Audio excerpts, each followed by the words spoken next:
வணக்க மக்களே, வெந்தயத்தில் கடல் போல நன்மைகள் இருக்குது. யார் சாப்பிடலாம், யார் சாப்பிடக்கூடாது, எவ்வளோ நன்மைகள் இதில் அடங்கியிருக்கு அப்படின்றத இந்த ஒரு பதிவில் நம்ம தெளிவாக பார்க்க போகிறோம். சரி, வாங்க தெரிஞ்சுக்கலாம். அதை பார்க்குறதுக்கு முன்னாடி நம்மளுடைய சேனலை நீங்கள் இப்போ தான் ஃபஸ்ட் டைம் பார்க்குறீங்க அப்படின்னு சொன்னால் மறக்காமல் சப்ஸ்கிரைப் பண்ணிவிட்டு சைடில் இருக்கக்கூடிய பெல் பட்டனை கிளிக் பண்ணி ஆல் அப்படின்ற ஆப்ஷனை செட் பண்ணி வச்சுக்கிட்டீங்க அப்படின்னா நான் போடக்கூடிய தகவல்கள், அற்புதமான விஷயங்கள் உங்களுக்கு நோட்டிஃபிகேஷனோட அடிக்கடி வந்துடும். இப்போ நம்ம பதிவுக்குள்ளே போயிடலாம். ஸோ வெந்தயம் இந்திய சமையலில் பார்த்திங்கன்னா கட்டாயம் ஒரு முக்கியமான மசாலா பொருளுங்க. இது உணவுக்கு சுவையை கூட்டும் மசாலா பொருள் மட்டும் கிடையாது, உடலில் ஏராளமான ஆரோக்கிய மாற்றங்களை செய்யக்கூடிய மருந்தாகவும் பயன்படுது அப்படின்னு சொல்கிறாங்க. ஸோ வெந்தயம் துவர்ப்பும் கசப்பும் சேர்ந்த சுவையில் இருக்கும்.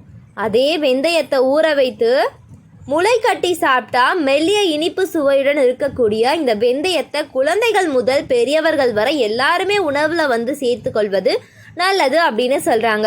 ஸோ ரத்த சர்க்கரையை கட்டுப்படுத்துவதுடன் இது பார்த்திங்கன்னா உடல் எடையை குறைப்பது வரை ஏராளமான நன்மைகளை கொண்டிருக்க இந்த வெந்தயத்தை உணவில் சேர்ப்பது குறித்து முழுமையான தகவல்களை நம்ம கண்டிப்பாக தெரிஞ்சுக்கணும்.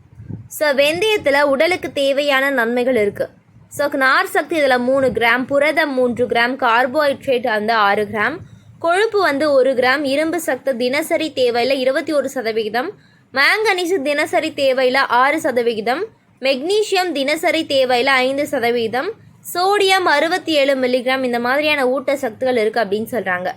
ஸோ வெந்தயத்தை தினசரி உணவில் சேர்ப்பதன் மூலம் வளர்சிதை மாற்றங்களால் ஏற்படக்கூடிய பிரச்சனைகளுக்கு வெந்தயம் மிக சிறந்த தீர்வாக இருக்கும்.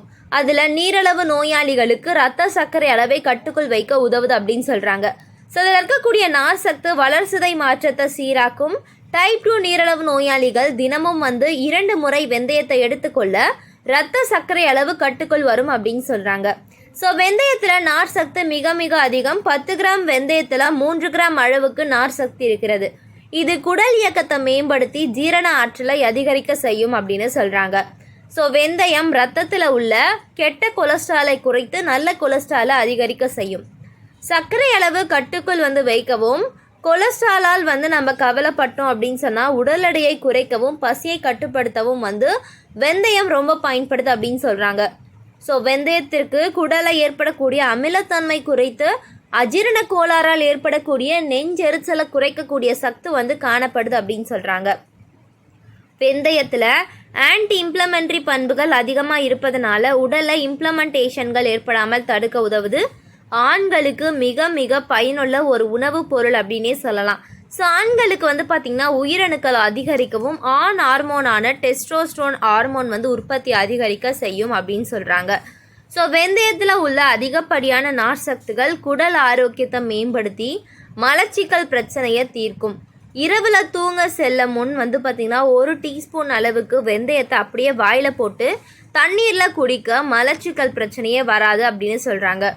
வெந்தயம் உடலுக்கு மட்டுமல்ல, தலைமுடி மற்றும் சருமத்திற்கும் மிக நல்லது. அதில் இருக்கக்கூடிய வைட்டமின் சி மற்றும் வைட்டமின் B6 ஆகியவை சருமத்தையும் தலைமுடியையும் பொலிவாகவும் பளபளப்பாகவும் வைத்திருக்க செய்யும் அப்படின்னு சொல்கிறாங்க. ஸோ வெந்தயம் சருமத்திற்கு மிக சிறந்த ஒரு மாய்ஸ்சரைசராக பயன்படுது. முடிகளுக்கு பார்த்திங்கன்னா ரொம்ப ஃபேஸ் பேக் மாதிரியும் ஹேர் பேக் மாதிரியும் நம்ம பயன்படுத்திக்கலாம் அப்படின்னு சொல்கிறாங்க. ஸோ சருமத்தில் இருக்கக்கூடிய பிக்மெண்டேஷன் எல்லாம் குறைத்து முகத்தோடைய நிறத்தை அதிகரிக்க செய்யும். வெந்தயம் முகத்தில் இருக்கக்கூடிய பருக்களை குறைக்கும். இருக்கக்கூடிய ஆன்டி இம்ப்ளமெண்ட்ரி பண்புகள் பருக்களை பார்த்திங்கன்னா ஏற்படாமல் ரொம்பவே ஆரோக்கியம் வச்சுக்கோங்க. இந்த மாதிரி நிறைய விஷயங்களை சொல்கிறாங்க. தொடர்ந்து பாருங்கள். இந்த ஒரு வீடியோக்கு லைக் பண்ணுங்கள். நன்றி.